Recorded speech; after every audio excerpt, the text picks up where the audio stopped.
Ladies and gentlemen, welcome to the Week 4 Game of the Week between the illustrious Larvestas and the Melbourne Mall Wiles. I'm your host, Vanilla Snorlax, and this is the second time that Kenan has been featured on Game of the Week. First time against Punslinger. Of course, him being the victor of that one, coming into Week 4, 3-0. Meanwhile, Chris and the Melbourne Mall Wiles are 0-3 heading into this game. So, a potential continued undefeated streak for Kenan, and then Chris looking to pick up his first win of the season. Going into the matchup, we don't have pastes from the teams because they both deleted them, so this is going to be a much shorter video because there's going to be way less to analyze. But right away, taking a look at the teams up front, Skarmory is a pretty big problem. No, actually, it's okay. Skarmory is potentially a problem. So, initially, I thought, well, you can get rid of Superior and Sylveon, and then Iron Defense Skarmory is very strong. As you can see, it's pretty much kind of just winning. Mega Knock-Bunny is also decent. It needs quite a bit to be chipped. It can't be hit by Intimidate as well, which is pretty cool. Mega Lop is always a problem, potentially. Triple Axle is really good for Zygarde. Skarm also could just be Rocky Helmet, specifically for Mega Lopunny. Skarm as a whole is pretty great this game. It kind of can take on Rachi, Drapion, Lopunny, and potentially Como, although I would assume it's running some sort of special fire type attack. Clefable is also pretty strong. It's going to be very good against Como and Lopunny. Actually, together those two potentially pretty big problems. Both of them unaware could be useful for the Como, assuming it gets the opportunity to set up, which is very strong against Chris. Mega Heracross is also really good from Chris's side. Kenan can't really do much defensively to take that on. Its moveset is just incredibly good. It has to kind of overpower, which is unfortunate for Kenan in a way, because I'd actually think his defensive capabilities this game are decent, especially with Sylveon plus Fione. Those two work pretty darn well together this game, except for Mega Heracross, of course, which is all over the place and does a million to everything. So yeah, Kenan is definitely going to need to bolster up his speed a little bit more. Starmie is also a pretty interesting thing that could be a problem. Access to Psychic Ice Beam, stuff like that. Hydro Pump and Flip Turn, more importantly, is pretty good. Baiting in Fione is also pretty useful. Kenan doesn't have a ground type that's not named Stunfisk, and Stunfisk most likely won't be coming this game, which means Bolton and Starmie together are pretty darn useful offensively, getting in and out. But yeah, that's going to be the initial analysis. So pretty interesting game coming up ahead. I'm going to go ahead and switch over. And here we are. So Kenan, as you see, he brought his Lopunny, Drapion, Sylveon. No, not Drapion. Oh no, yeah, that is Drapion. Rotom, Fione, and Jirachi. Meanwhile, Chris has Skarmory, Mega Heracross, Zygarde, Clefable, Starmie, and Incineroar. So pretty good brings. I'm surprised to see no Como. Honestly, Como is very strong, I thought. Very solid. Also has access to Aerial Ace, which is pretty nuts for the Mega Heracross. But yeah, we don't see it here, which is pretty rough. Another thing that's actually nice I didn't mention is I actually thought it funny like a little bit ago, but also like some sort of offensive scarfed type of Sylveon looks pretty fun. But yeah, going ahead and getting into the battle. Additionally, this is on Snowy Peaks, which is my favorite field, of course. Incineroar is led against Drapion, which is a pretty solid lead for Kenan, as he gets just put up one layer of spikes right away as Chris opts to U-turn. Skarm comes out here, which is pretty solid just to defog stuff away. However, Kenan does go ahead and taunt and prevent that from happening. So Kenan will get 2 layers of spikes, or T-spikes, right away, which is good, assuming Kenan could hold up a defensive game. Defensively, I already said I don't think Kenan has the strongest team, so I think putting the Toxic Spikes up when potentially Drapion could have done something else, or the team could have rolled up a little bit more in terms of power. I think it's a waste of time, especially with Magic Guard, potentially boots on Incineroar being a thing. You just never know. And now Drapion is going to be brought down to practically a sack percentage. It's pretty much here just a sack or get chip off on Clef. Rotom comes in here, which should have happened, I think, a lot earlier. And he, I believe, goes ahead and Will-O-Wisps, which is a good play considering, of course, that the Zygarde would come in on a Volt Switch, but I think that Chris is already expecting that. So Chris goes ahead and throws off a Toxic as Rotom throws off Thunder. Thunder is 100% accurate on this field, which is why it's not Thunderbolt. And now you see why another reason why the Toxic Spikes. This is okay. This is something very common. I see a lot of times. A very common error, and that is of course status management. So we noticed this in an earlier game. I forget. I think it was Upper versus Rabbit, where Upper brought T-Spikes, Weezing, which was Weezing to check a physical attacker, and carried Will-O-Wisp. Running these two things, Toxic Spike and Will-O-Wisp together, almost will never work, or it will never work, pretty much exclusively for the fact that you can never Will-O-Wisp something when Toxic Spikes are up. It's just not possible.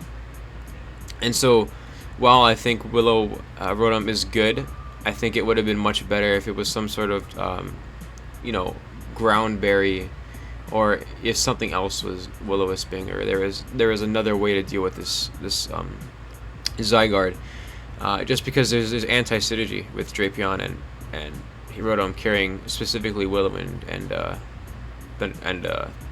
Willow and Toxic Spikes. I mean, like, sometimes you can see Para and Willow work together pretty well, as in some situations, essentially they both neuter an opponent Pokemon.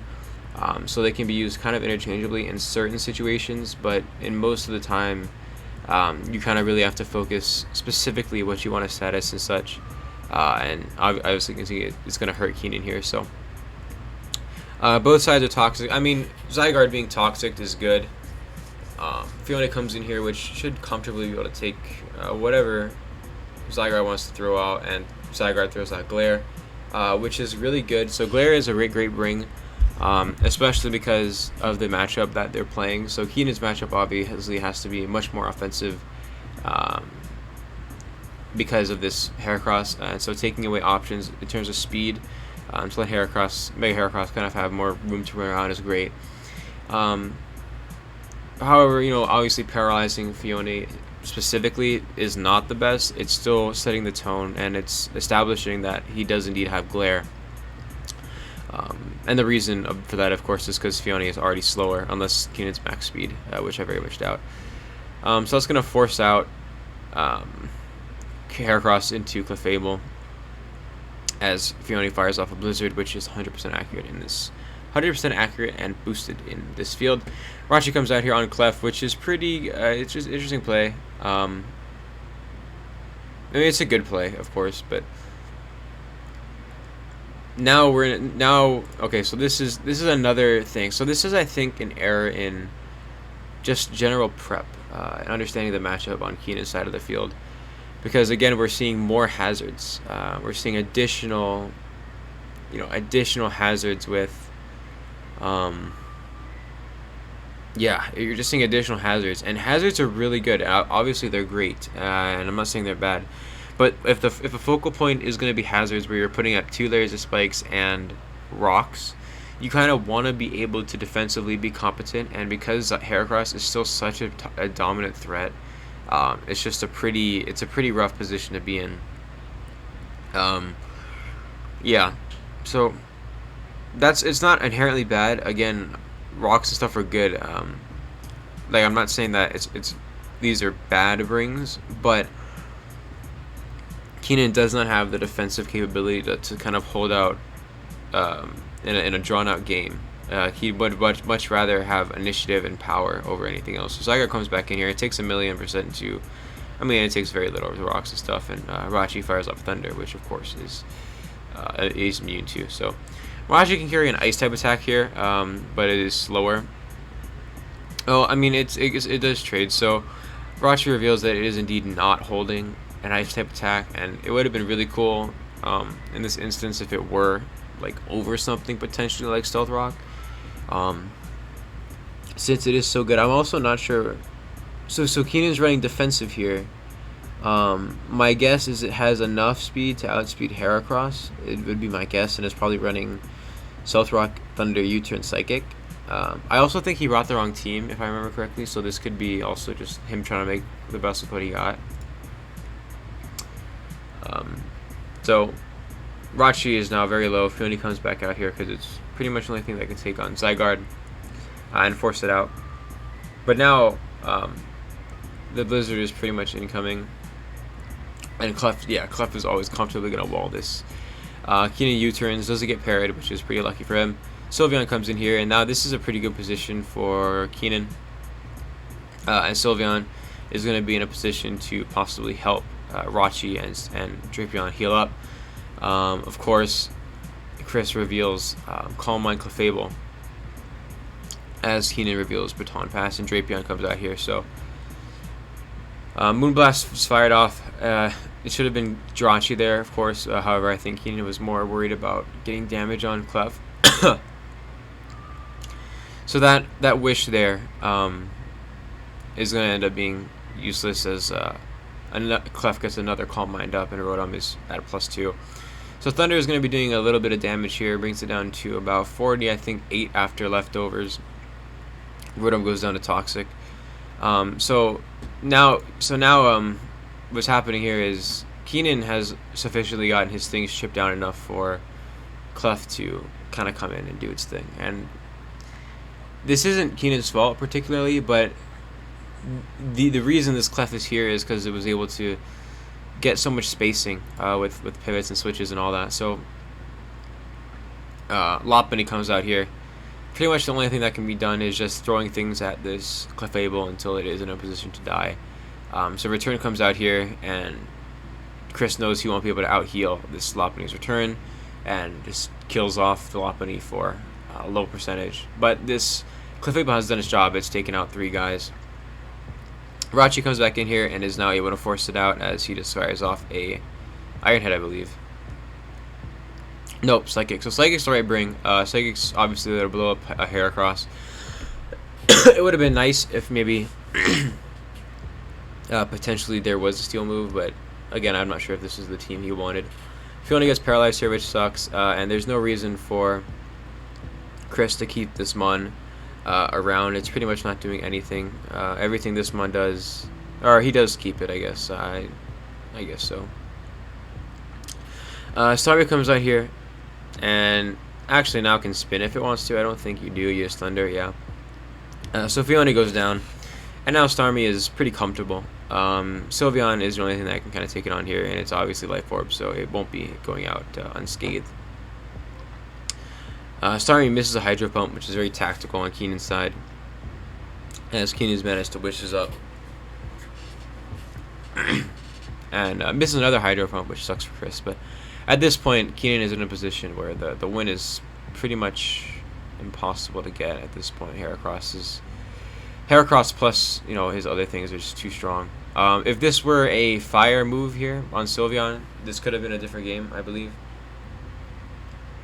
Maybe it was Mystical Fire, but he wishes up here, and I believe just Hyper Voices again, which will bring down Incineroar considerably low. We'll go to normal speed here since the game is pretty much decided. Toxic comes out from Incineroar, and then Sylveon eventually does get Toxic. So Sylveon is now destined to go down, as Chris just has the defensive ability just to keep rotating around. Rachi comes out here in a last attempt, and he doubles back out into Sylveon, I believe, predicting Clef. Yeah, so Clef comes out, and Sylveon now pretty much will get a kill with Hyper Voice, but it is just too little too late. Skarm comes out here, and what's really interesting is Heracross did nothing this entire game,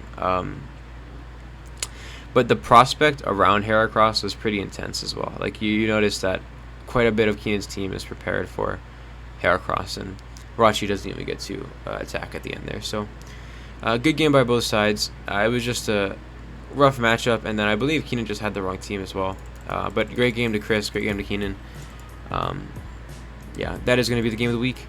And that is it for me today. Goodbye, God bless, and have a great day.